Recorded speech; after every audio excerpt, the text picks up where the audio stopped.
Akhirnya sampai juga kita di puncak pembahasan sains dari anime Dr. Stone season 1. Di video ini kita akan bahas untuk episode 23 dan 24.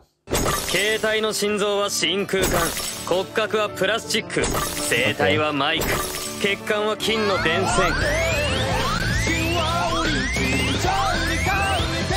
真空管クリアじゃい。 Oke, tabung vakum. Tabung vakum ini adalah salah satu komponen elektronik yang fungsinya sangat penting tapi jasanya udah dilupain sekarang. Jadi, tabung vakum ini adalah perangkat yang bisa dipakai untuk ngatur aliran elektron.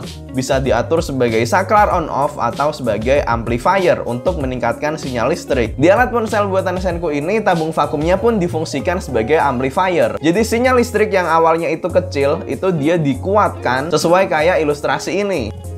Tabung vakum ini juga yang jadi cikal bakal dari komputer. Komputer itu kan dia prinsip dasarnya bekerja pakai kode biner 0101. Nah, pada zaman dulu kode binernya ini dibikin dari rangkaian tabung vakum ini. Makanya pas awal dulu itu komputer ukurannya gede banget karena tabung vakumnya aja ini udah gede ukurannya. Baru kemudian pas ditemuin transistor yang basisnya semikonduktor dan ukurannya ini kecil banget, ukuran komputer juga jadi makin kecil karena semua fungsi dari tabung vakum ini bisa direplika pakai si transistor yang kecil banget ini. Tapi yang pasti tabung vakum ini adalah cikal bakal yang melahirkan dunia digital yang kita alami sekarang.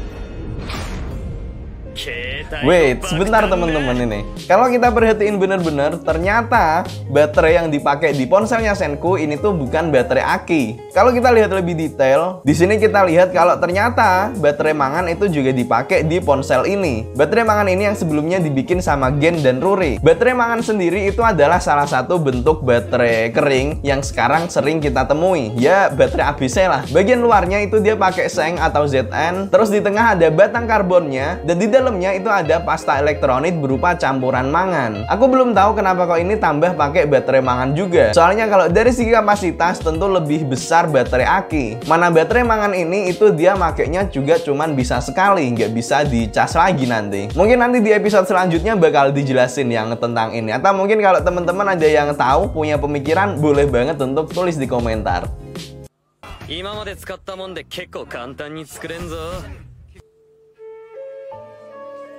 Oke.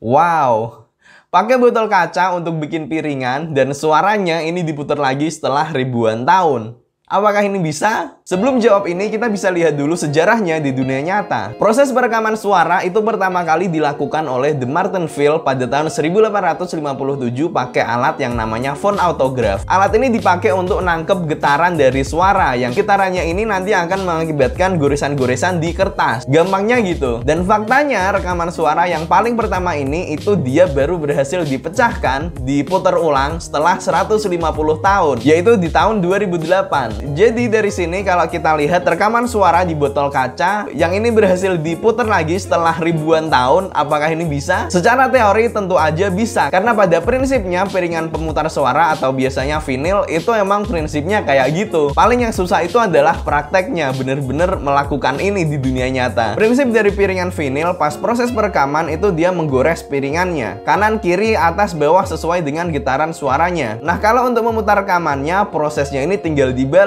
Pola goresan ini dibaca oleh jarum, di mana jarum ini terhubung ke bagian moving magnet cartridge namanya, sehingga gerakan ini nanti diterjemahkan lewat sinyal listrik, dikuatkan dan bisa dinyalakan. Prinsipnya gitu, dan ya emang bisa. Tapi kalau ada yang request untuk aku bikin kayak gitu, aku sampein aja kalau aku nggak bisa, karena prakteknya emang susah banget ini. Oh iya, mungkin daripada piringan vinil hitam itu kita mungkin lebih familiar sama kaset CD. Nah, sebenarnya kaset CD itu prinsipnya juga sama aja. persis. Dia itu ada goresan-goresannya sepanjang kasetnya melingkar gitu, sama kayak vinil. Tapi ini dia goresannya jauh lebih kecil, lebih halus, makanya kita nggak bisa ngeliat pakai mata. Dan kalau kita rasain pun kayaknya halus gitu. Dan karena ukuran goresannya ini yang sangat kecil, cara bacanya ini nggak bisa lagi pakai jarum, tapi pakai laser yang pada prinsipnya melakukan hal yang sama kayak jarum di piringan vinil.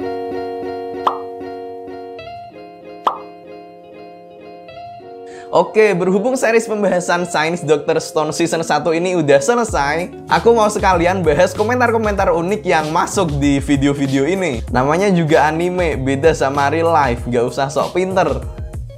Ya, pas bikin video ini aku juga tahu kalau ini itu anime. Dan ketika aku bahas Dr. Stone dari sisi sains, itu tujuannya bukan kok untuk nunjukin kalau ini beda dengan dunia nyata atau untuk menjelek-jelekan gitu. Bukan. Justru dengan kita bahas sains di balik anime ini, kita itu jadi lebih mengapresiasi anime Dr. Stone ini loh. Ya kita semua yang nonton itu juga tahu kalau ini itu anime. Tapi aku nggak mau cuman berhenti cuman di sekedar anime. Karena ada banyak banget hal yang bisa kita pelajari dan kita dapatkan dari anime ini. Mungkin sebelumnya pas kita nonton anime Dr. Stone ini, itu kita paling cuman responnya, oh keren animenya, ceritanya bagus, Senku pinter gitu. Tapi ketika kita kupas satu-satu sainsnya ini kayak gimana, kita pun jadi lebih paham. Oh ternyata sains itu kayak gini loh ternyata. Oh ternyata hitungannya Senku ini bener loh ternyata. Dan setelah kita bahas kayak gini, ini pun nanti bisa punya efek ke kita. Kita jadi lebih senang ke sains, kita pun jadi lebih mengapresiasi autor yang bikin cerita Dr. Stone ini. Kayak gitu ya.